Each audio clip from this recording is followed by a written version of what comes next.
Olá, sejam muito bem-vindos a mais um podcast Segredos de Justiça, onde o mundo jurídico vira resenha. Nossa convidada de hoje é especialista em direito empresarial. Ela preside a Comissão Estadual de Recuperação de Empresas e Falências e é conselheira estadual da OAB. Seja muito bem-vinda, doutora Gabriela Campostrini. Obrigada, Carla. Obrigada pelo convite. Que bom que assim, vamos conversar muito aqui. E você sabe que segredos de justiça, mas não tem segredo não, hein? É para contar as coisas. Mas, antes de tudo, por que direito? Como é que o direito surgiu na sua vida? Então, na verdade, eu nunca tive dúvidas que direito seria a área que eu iria seguir. Desde criança, eu sempre gostei de decidir as coisas, estar à frente. E era uma área que eu já me identificava. Meu pai sempre falava, essa menina vai ser juíza, essa menina gosta de mandar em todo mundo. Mas não é bem assim, é quando era criança, tá? E aí, quando eu cresci, eu fui tendo a certeza. Na época da escola, depois na faculdade. E eu não tive dúvidas que era a faculdade que eu queria fazer. Aquele espírito de justiça mesmo. De tomada de decisão, de ir em busca de resultado. Eu fui me encaixando bem na área do direito. Olha, que legal. E como foi montar o seu primeiro escritório? Você estudou em Vitória, no interior do estado? Eu fiz minha faculdade em Colatina, me formei lá. E na época da faculdade eu fiz estágio desde o terceiro período, porém dentro de fórum. Então eu estagiei 6 meses no cartório, em vara civil, e no segundo, assim, fiquei 6 meses em cartório e em seguida já fui para o gabinete. E aí eu falo que foi até um erro, porque eu fiquei até me formar dentro de gabinete. E eu queria ter tido a experiência em um escritório de advocacia, na defensoria pública, no Ministério Público, para eu entender que área que eu queria, assim, por onde eu queria caminhar. E como eu fiquei muito em fórum, eu tive um chefe que era excelente, pessoal do cartório, mas a gente sabe que quando chega advogado, eles falam, nossa, lá vem um advogado, nossa, já está querendo saber dessa decisão tão rápido. E eu saí com esse, não diferente de muitos, eu saí com essa visão, que a advocacia não era algo tão bom. E finalizei a faculdade, passei na UAB, comecei a tentar concurso, e não fiquei nem um ano na tentativa e falei, não, eu acho que eu vou montar um escritório. Eu sempre tive o espírito empreendedor, venho de família que empreende. E convidei 2 amigas para montar. Uma estava estudando também para concurso e a outra já estava em um escritório. Elas aceitaram e dali a gente iniciou a advocacia no interior. E dessa época de estágio mesmo, em gabinete, em cartório, tem alguma história que lhe marcou ou algum aprendizado que foi muito forte? Então, na verdade, não uma história específica, mas a questão da responsabilidade. Ali eu entendi a questão de horários, a questão de quando, dali eu trabalhando com direito, a responsabilidade que eu teria, independente da área que eu fosse seguir, em levar a justiça, levar o senso de justiça de verdade e se chegar ao melhor caminho, quando chegava alguma ação que era com relação a uma criança que precisava de uma liberação junto a um plano de saúde, como que o juiz que eu trabalhava se posicionava. E participei, assim, fui treinada, quando eu trabalhava lá, ele queria que eu fosse assessora, então eu fui treinada nesse sentido também, participava de algumas audiências e era engraçado ver os formatos das testemunhas, como a gente atinge todo o público, né? Desde o mais humilde até a níveis mais elevados e como ele conseguia adaptar e aplicar o direito para todo esse tipo de gente. Olha que bacana. E ali você, então, teve experiência também com contar, você teve experiências com o público. Sim. Não foi só dentro do gabinete, não, você atendia fiquei 6 meses também em cartório e depois o restante do período fiquei em gabinete, mas também participava das audiências. E você se emocionava com casos? Então, ou era mais... Eu tentava ser o mais racional possível. Né? Eu tentava ser mais racional. Assim, não que eu não me emocione, mas eu tento deixar para um outro momento. Eu tento. É tanto que eu falo que advogar em causa própria nunca, né? Porque você leva a emoção. E o direito, eu acredito que é melhor não levar muita emoção, porque você consegue aplicá-lo da melhor forma. Ai, que bacana. E o que te motivou a sair de Colatina para Vitória? Quando eu estava em Colatina, eu comecei a fazer MBA aqui, pós-graduação. A minha família, um pouco dela estava aqui já. Minha rede de relacionamento estava bastante aqui também. E à medida que eu fui desenvolvendo na advocacia, eu comecei a ver que Colatina não estava atendendo as expectativas que eu tinha como profissional. E aí eu entendi que eu tinha que mudar para cá. E à época falaram, mas você vai mudar, você não tem nem clientes lá, que tinha praticamente nada aqui. Eu falei, não, mas é para lá que eu quero ir, eu vou. Nem que eu nem que Colatina tenha que manter Vitória por um período. E foi assim, foi algo bem extraordinário que eu falo na minha vida. Porque eu vim para cá, montei o escritório e Colatina só bancou financeiramente Vitória por 4 meses. A partir do quinto mês eu já tinha clientes de partido que bancava todo o meu custo, que esse sempre foi meu foco na advocacia, né? Sempre a área empresarial. Sempre a área empresarial. Atender o empresário como todo no que meu escritório proporcionava para ele. Poderia chegar de áreas. Então, cuidar dele mesmo. Na área empresarial, tem um colega que fala muito isso. Sobretudo na área empresarial, faz muito sentido. Porque se fala muito, hoje o generalista não tem espaço, né? Mas ele fala sempre assim, seja generalista dentro da sua especialidade. E acho que o empresarial tem esse perfil, não é? Tem esse perfil e o cliente, ele confia em você. E a partir do momento que ele confia no seu trabalho, por mais que tenha algo específico que a sua área não atende, mas até para ele contratar outro advogado, ele vai passar por você. Ele vai pedir para você validar, para você estar junto. Para acompanhar muitas vezes. E isso, para mim, é muito importante. Você manter o relacionamento com o cliente, você manter um bom trabalho. Que bacana, que bacana.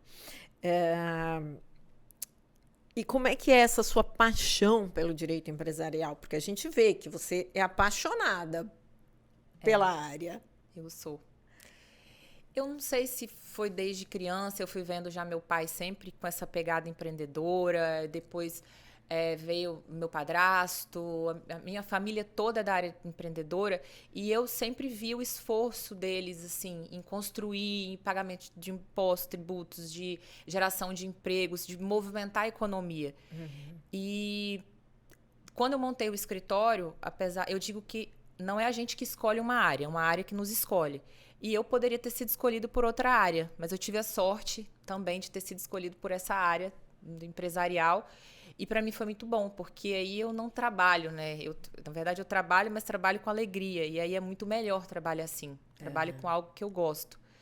E a maioria dos clientes que foram procurando foi empresários mesmo. Quando a gente iniciou de cara, a advocacia não é flores, né? A gente não tem cliente. E aí a gente começa a entrar com ação contra consumidor, contra vivo. Você pega do porteiro, da tia, da avó. A OAB auxilia muito com a questão de advogados dativos, que você coloca seu nome lá, então você vai na prática ali trabalhando, aprendendo. Mas pelo fato de eu já estar ali consolidada no mercado, Colatina, querendo ou não, é uma cidade pequena, a gente não teve tanta dificuldade com esses clientes para chegar no escritório. Entendi. E conta pra gente algum caso que lhe chamou a atenção, que lhe marcou dentro da sua carreira aí da advocacia. Então, quando eu cheguei em Vitória, a partir do 5º mês, que eu tive esse cliente, que inclusive segue comigo até hoje, que é uma empresa, eu me dou, o escritório também se doa muito para o cliente. E eu tinha um aniversário, estava fazendo uma festa, era em dezembro, e o aniversário era às 7 horas, e às 5 horas da tarde, na verdade às 2 da tarde, foram apreendidos os veículos dele, e às 5 horas da tarde ele estava no tribunal despachando, tentando liminar, porque eram veículos que não poderiam estar sendo apreendidos, que eram essenciais à atividade da empresa, empresa essa que estava em recuperação judicial. E eu fiz isso eu fiz muito bem, com muita felicidade e satisfeita, e cheguei no meu aniversário depois um pouco atrasada. Seu aniversário. Meu aniversário atrasada, mas eu não passei para ninguém do escritório. Eu fiz ali o que tinha que ser feito, se tivesse que ficar até mais tarde, ficava. E eu fui tendo a certeza, nessas situações mínimas que acontecem, mas que na hora é de grande relevância para o cliente, eu tenho certeza que foi também, o quanto eu estava e estou no caminho certo, fazendo o que eu gosto. Olha, que bacana, que bacana. E casos, assim, que te marcaram de posicionamento mesmo em defesa do seu cliente, em tribunais, em sustentação oral? Tem algo assim que... Tem. Pelo fato de eu trabalhar muito com reestruturação, eu participo muito de negociações extrajudiciais, que é o que a gente mais trabalha, inclusive, para você ter o sucesso no judicial. Você tem que fazer várias reuniões, negociar com credores. E eu estava em uma reunião específica defendendo um cliente que estava em recuperação. Não tinha feito o pedido ainda, mas estava em negociação. E era eu, esse cliente, e tinha mais 5 homens, todos muito já de idade. E começou todo mundo a gritar. E eles gritavam com o meu cliente, um gritava com o outro, e eu fiquei olhando aquilo na sala e estava dentro do meu escritório, e aí, de repente, eu dei um grito, dei um tapa na mesa. Assim, foi algo... Dei um grito, um tapa na mesa e mandei eles pararem de gritar, respeitassem o meu local de trabalho, respeitassem o meu trabalho, que não era daquele jeito, que o cliente não tinha entrado naquele formato que ele gostaria, que ele estava ali tentando negociar, e aí todo mundo ficou em silêncio. E, assim, eu não sou muito a favor desse tipo de coisa, mas a partir dali eles começaram a me respeitar de tal forma que as negociações que tivemos muitas, todos falavam com muito respeito, ninguém mais gritava e tudo fluiu muito bem. Mas assim, como que eu tive que me posicionar? Precisou dar um grito. Foi emocionante, eu digo. E depois dessa reunião específica, as próximas, você já não ficava mais preocupada? Não, assim, na verdade eu me preparo muito. Vamos dizer que eu me preparo para a guerra, né? Se prepare para o pior, espere o melhor. Mas eles já iam já com outra visão de mim. Eles já se posicionavam diferente. Mas eu também não julgo, né? Assim, querendo ou não, tinha começado, tinha 3, 4 anos de advocacia, uma mulher, querendo ou não, a gente fala que não tem esse problema, de fato não tem. Eu sempre fui criada muito no meio masculino, mas às vezes a gente passa por algumas dessas. Mas eu acho a área empresarial, ela ainda tem uma certa dificuldade em receber o advogado mais jovem, não é? Me parece que busca aquela experiência, vou entregar o meu empreendimento na mão de um jovem que talvez não saiba tanto quanto eu. Exato. A gente tem essa faca de 2 gumes, né? Já tem outros que falam, eu quero o jovem advogado porque ele pensa, porque ele vem com essa pegada nova e jovem. Exato. E vai fazer eu me manter no mercado, vai me deixar no mercado, me alavancar. Exato. Então, assim, eu acho que nós estamos vivendo um momento de transição. Exato. Né? Porque a gente até você vem se posicionando em questão de inovação, inteligência artificial e tudo mais. Né? E o mercado pede isso ao mesmo tempo com o cuidado que é necessário, sem dúvida, num momento desse. Exatamente. O mercado, ele hoje, ele está pedindo algo, e foi até a questão de, você mencionou aí do posicionamento, que hoje eu acabo de fazer uma união com mais 3 advogados, um escritório já de 13 anos no mercado, com foco em direito societário, M&A, enfim, transações societárias. E um advogado tributarista, 18 anos, só trabalha nessa área, que é o Dr. Vitor Seabra. E os outros 2 é o Eliomar Buffon e o Diego Frasson. E a gente faz essa união porque justamente por esse pedido hoje do mercado. Porque eu tinha uma área que eu precisava me aliar com outras áreas para atender melhor o empresário e pessoas que pensassem no mesmo formato que eu.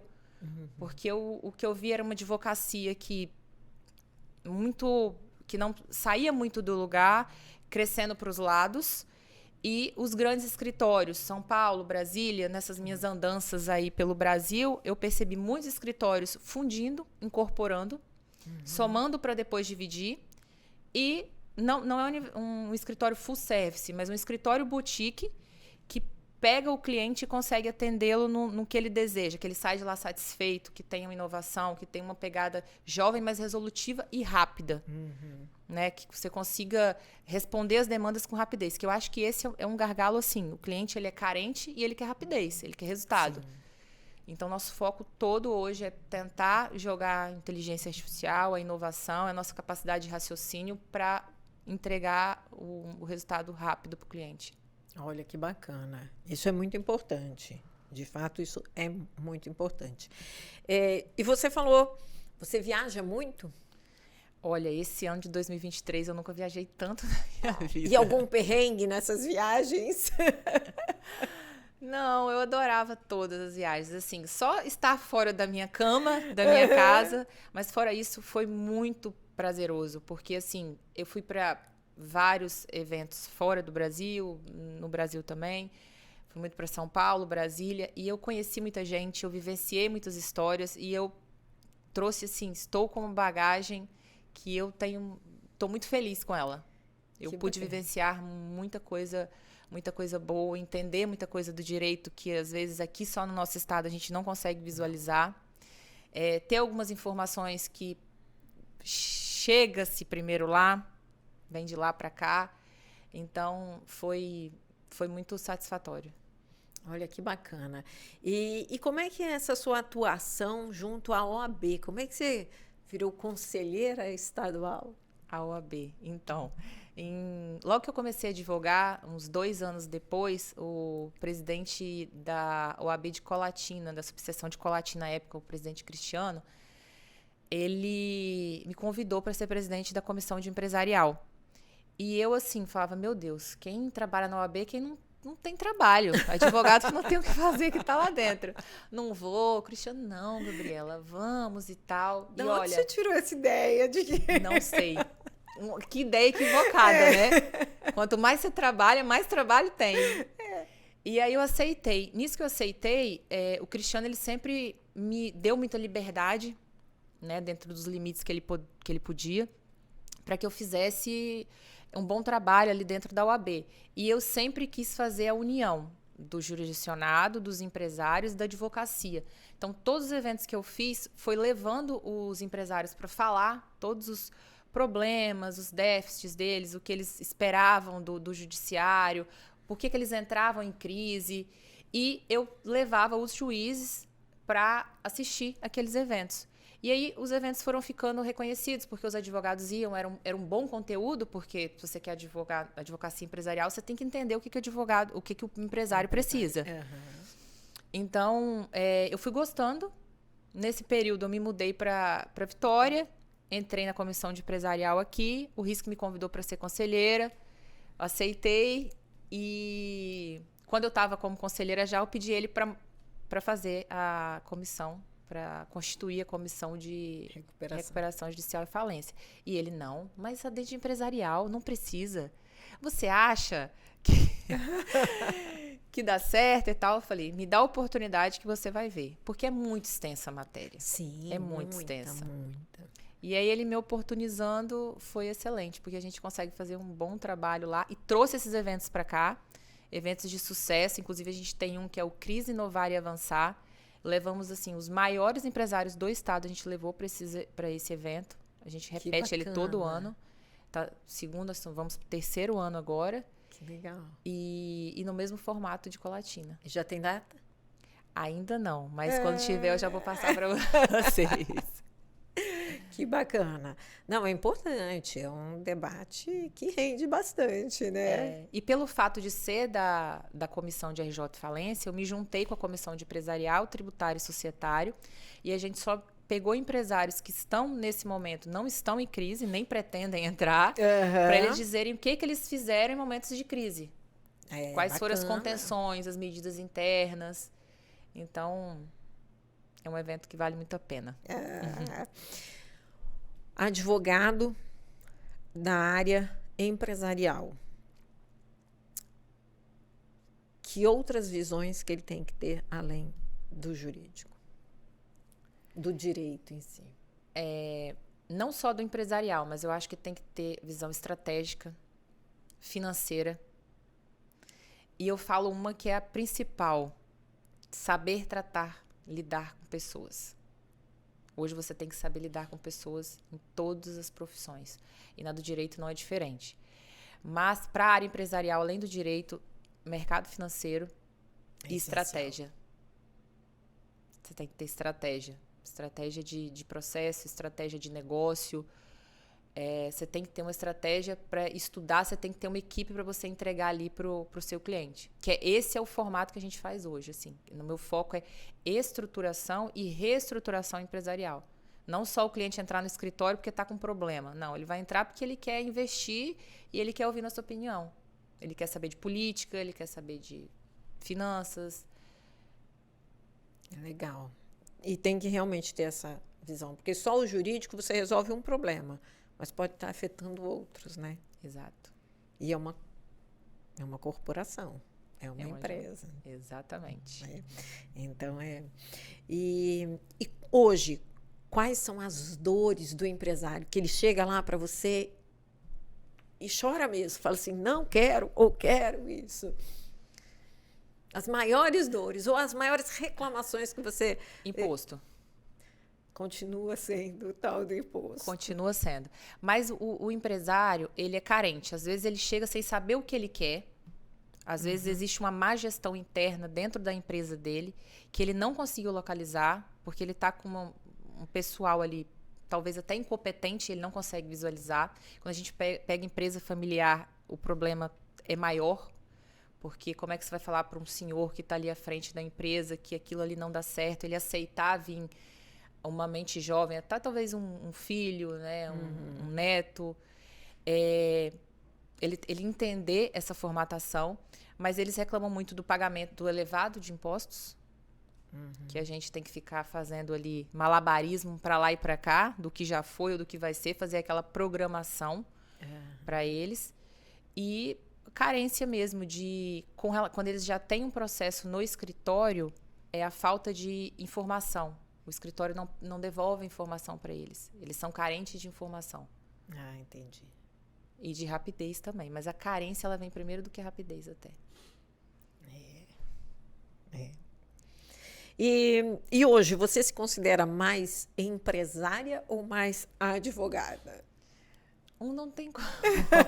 Não dissocia. Um não dissocia do outro. Mas os dois, né? Eu sou uma advogada empresária, não uma empresária advogada. E nessa sua jornada dentro da OAB, como conselheira e tal, quais foram as experiências que você teve que são relevantes, que te marcaram? Eu acho que a jovem advocacia do interior. Pelo fato de eu ter estado no interior, a gente tem a impressão que não é visto e ouvido. E eu vejo que na nossa gestão, assim, eu vou falar por mim, falo até pela atualidade, desde quando eu comecei a trabalhar, isso desde que eu vim para Vitória, o interior, ele é ouvido. O interior é ouvido, a gente leva muitos eventos, vai até ele. E o jovem advogado, quando ele inicia, é difícil. Se você não tem uma condição financeira, você precisa de um local para atender. Hoje a OAB disponibiliza local para esses atendimentos. Eu acho isso de muita importância. A questão dos dativos, a questão de colocá-los dentro de escritórios, igual o meu primeiro cliente, dentro de escritórios, para ver ali na prática como advogar. Então, esse suporte que é dado, ele é importante para a jovem advocacia. Eu acho que hoje a gente consegue chegar nesses jovens advogados, nessa advocacia e atendê-los. E como é que foi a pandemia para você? Atender os seus clientes na pandemia? Você sabe que eu passei pela pandemia, eu só fiquei 1 semana sem trabalhar. Eu fui pro escritório todos os dias, normalmente. E a gente estava até conversando antes de iniciar a gravação na questão de LGPD, GDPR, né? Que é a Lei Geral de Proteção de Dados. Na pandemia, alguns clientes começaram a ficar preocupados, que foi na época da pandemia, 2019, 20. Isso. Como que ia ser, como que ia aplicar, todo mundo com aquele medo absurdo. E eu falei, bom, já que os processos estão mais ou menos parados e os que a gente tem está controlado, vamos começar a estudar essa lei. E aí, eu peguei com a minha equipe, a gente começou a estudar a lei. E começamos a implementar. Fizemos uma grande implementação até e adequação, que foi no laboratório, o único laboratório de medula óssea do estado. Fizemos em outras instituições, que a gente não pode falar o nome, na época da pandemia. Então, a pandemia foi até uma oportunidade, né? Lógico, tiveram pessoas que faleceram, isso né, não é aqui que a gente está falando. Foi uma perda, enfim. Mas eu aproveitei como uma oportunidade que apareceu para mim, não esperava, comecei a estudar e foi até um nicho a mais no escritório.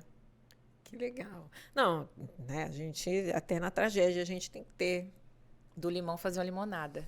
Exatamente. A gente precisa tirar algum proveito, algum aprendizado, Então, eu acho que a pandemia não só trouxe essa inovação tecnológica também, um avanço, né, mas como essas oportunidades. As pessoas pararam para estudar um pouco mais, para olhar mais.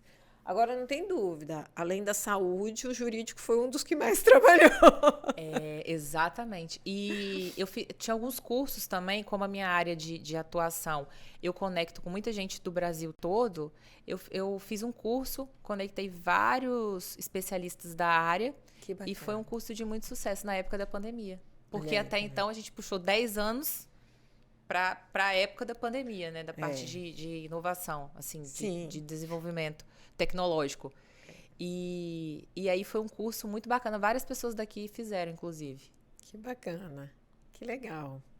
Muito bom. E o que mais, assim, hoje tem te marcado na sua atuação? Dessas mudanças que você viu aí nesse período todo que você advoga? O que mais me marcou e continua me marcando. Desde que eu comecei a advogar, eu penso em algo. Eu gosto de resolver o problema do empresário, do cliente. E eu gosto de ver a satisfação dele. E eu gosto de resolver problemas estratégicos. Que ele sentar, ele falar o que ele precisa e a gente, dentro do contexto geral, estudar e seguir juntos ali. Isso para mim me dá uma satisfação tremenda. Que legal, que bacana. Agora a gente vai entrar numa parte da entrevista que é um bate-pronto. Eu falo, você me diz o que vem à sua cabeça. Tá. Nunca diga para uma advogada: você não é capaz. Justiça é para todos. Alvará é necessário. E tem que ser rápido. Tem que ser a mesma rapidez que você entrega, né? Exatamente. Processo físico ou eletrônico? Eletrônico. Audiência virtual ou presencial? Pode ser as duas? Híbrido? Pode. O que mais te irrita num processo? Demora. Nunca comece uma sustentação oral com? Vocês. Um livro que marcou a sua vida? Como fazer amigos e influenciar pessoas. Ah, que legal. Direito nas redes sociais? Tem que ter cuidado. O que você diria para alguém que diz que advogado tem vida fácil? Não tem nem noção do que tá falando. É porque assiste muita série, né? Provavelmente. Assiste muita série. Se não fosse advogada, seria? Essa é difícil para você, pelo que você falou. Se não fosse advogada, eu seria uma empresária advogada. Que hoje eu sou uma advogada e empresária. Eu seria uma empresária e advogada. Gabriela, muito, muito obrigada pela presença. Adorei nosso bate-papo. Carla, foi ótimo estar aqui. Obrigada pelo convite e até a próxima. Já fica aqui o convite para voltar com com outros casos. Tá ótimo, obrigada. E para vocês, não esqueçam de curtir, compartilhar e se tiver uma boa história, comenta aqui. Até a próxima!